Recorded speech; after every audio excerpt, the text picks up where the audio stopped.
Thanks for watching. Don't forget to like, comment, share and subscribe to Mufti Tariq Masood, famous scholar. بسا لینا کسی کو دل میں دل ہی کا کلیجہ ہے، پہاڑوں کو تو بس آتا ہے جل کر دور ہو جانا۔ پہاڑ تو اللہ کی ذرا سی تجلی کو برداشت نہیں کر سکا اور جل کے خاک ہو گیا۔ پہاڑ کا کام نہیں ہے اللہ کو برداشت کرنا، اللہ کی تجلی کون برداشت کرتا ہے؟ دل، دل پہاڑ سے زیادہ مضبوط ہے۔ پہاڑ کی کیا، ایک صاحب کو میں نے یہ شعر سنایا، انہوں نے کہا شاعر کو اللہ نے یہ کمال دیا ہے کہ اس نے 2 لفظوں میں پہاڑ کو 2 ٹکے کا نہیں چھوڑا۔ کتنا مضبوط ہوتا ہے نا پہاڑ۔ اب اگر کوئی آپ کے ذمہ یہ کام لگاتا کہ پہاڑ کو یہ ثابت کرو کہ یہ کمزور ہے اور انسان کا دل طاقتور ہے، تو آپ کیسے ثابت کرتے؟ نہیں ہو سکتا تھا بھائی، پہاڑ ہے یار۔ لیکن شاعر نے 2 لفظوں میں پہاڑ کو 2 ٹکے کا کر دیا۔ بسا لینا کسی کو دل میں دل ہی کا کلیجہ ہے، پہاڑوں کو تو بس آتا ہے جل کر دور ہو جائے۔ انسانی دل ہے جو اللہ کی محبت کی تجلیات لے کے گھومتا ہے، برداشت کرتا ہے۔ وہ منصور حلاج تھے نا، بڑے صوفی تھے۔ وہ صوفیہ کرام نا جب بہت زیادہ ذکر کرتے ہیں تو ان پہ حوالہ آنا شروع ہو جاتے ہیں۔ جب انسان بہت زیادہ منہمک ہوتا ہے تو ایسے حالات آتے ہیں جو نارمل نہیں ہوتے۔ بہت اللہ کا ذکر کرتے کرتے ایسے گم ہو گئے تھے کہ انہوں نے اپنے آپ کو اللہ کہنا شروع کر دیا تھا، انا الحق، میں ہی اللہ ہوں۔ ظاہر ہے یہ جملہ کفریہ ہے۔ اب تو صوفیہ کرام سمجھتے تھے کہ بھائی یہ آپے سے باہر ہو گئے ہیں، یہ کوئی مشرک نہیں ہے، کافر نہیں ہے، ان کی ذہنی کیفیت صحیح نہیں ہے۔ تو صوفیہ کرام ان کا دفاع کرتے تھے، کیونکہ جانتے تھے جب جس شخص کے حالات آپ جانتے ہوں تو جب وہ کوئی ایسی بات زبان سے ادا کرتا ہے تو آپ اس کی تعویل کرتے ہیں نا کہ بھئی ہم اس کا ماضی جانتے ہیں، حال جانتے ہیں، ایسا نہیں ہے۔ لیکن اسلامی حکومتیں تھیں تو جو علماء تھے انہوں نے فتویٰ دیا کہ بھئی یہ تو اب میں کہہ رہے ہیں کہ میں اللہ ہوں تو یہ ان کو تو قتل کیا جائے، ورنہ تو شرک پھیلے گا۔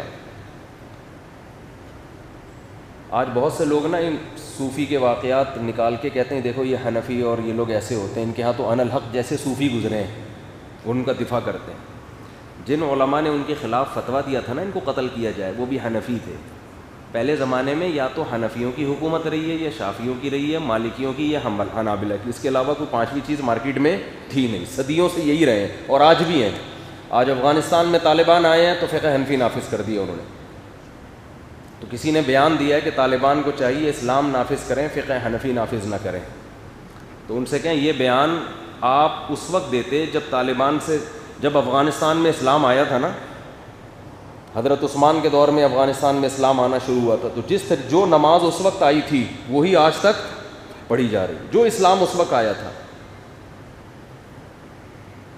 تو بعد میں اس کو آفیشلی، کیونکہ امام ابو حنیفہ رحمہ اللہ کا فقہ کوفہ سے نکلا ہے، کوفہ میں جو حضرت علی اور عبداللہ بن مسعود، وہیں کے مجاہدین زیادہ دنیا میں گئے ہیں، تو وہی نماز آئی اور وہی فقہ آفیشلی 1000 سال سے زیادہ ہو گیا۔ افغانستان کا فقی لا 1000 سال سے زیادہ فقہ حنفی ہے، اور صرف افغانستان کا نہیں، 1000 سال سے زیادہ ہو گیا پورے بر صغیر کا، جس میں پورا انڈیا، پورا پاکستان، پورا برما، پورا بنگلہ دیش، پھر اس کے ساتھ جو ریاستیں ہیں تاجکستان، ازبکستان، پھر ایران، جب تک شیعہ حکومت نہیں تھی ایران کا بھی لا فقہ حنفی تھا۔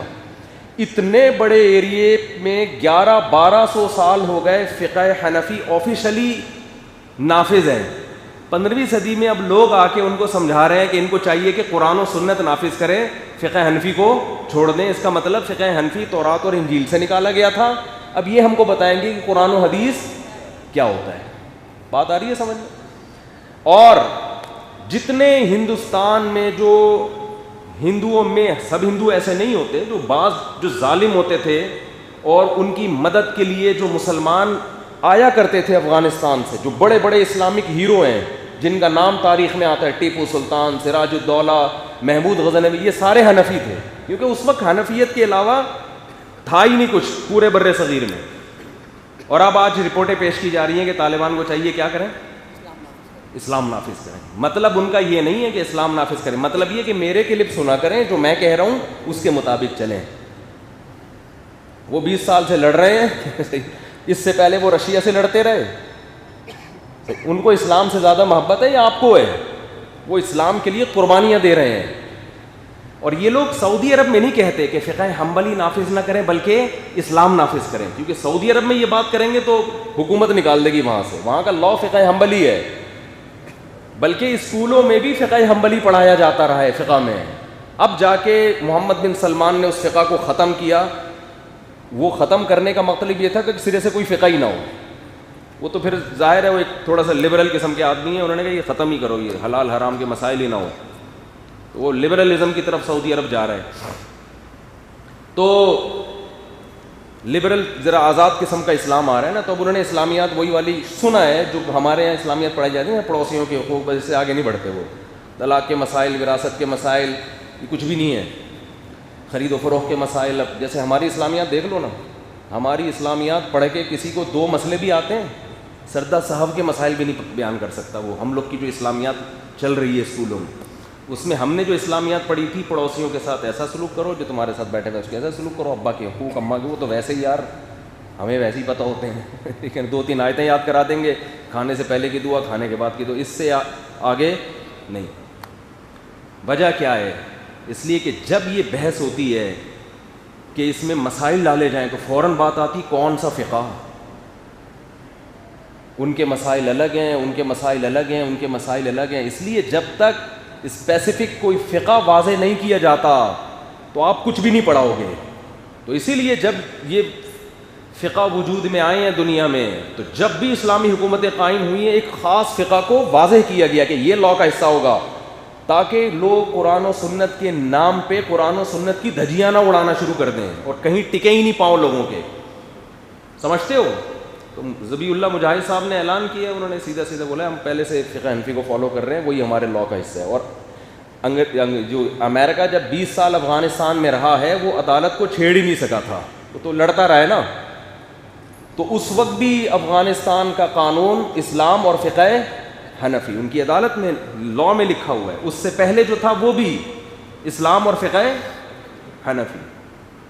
دبئی میں فقہ مالکی ہے غالباً. تو پوری دنیا میں ایسے ہی چل رہا ہے. تو اگر آپ اس کو آزاد کر دو گے نا, تو پھر ہر آدمی اپنی تحقیق لے کر آئے گا. خیر ہم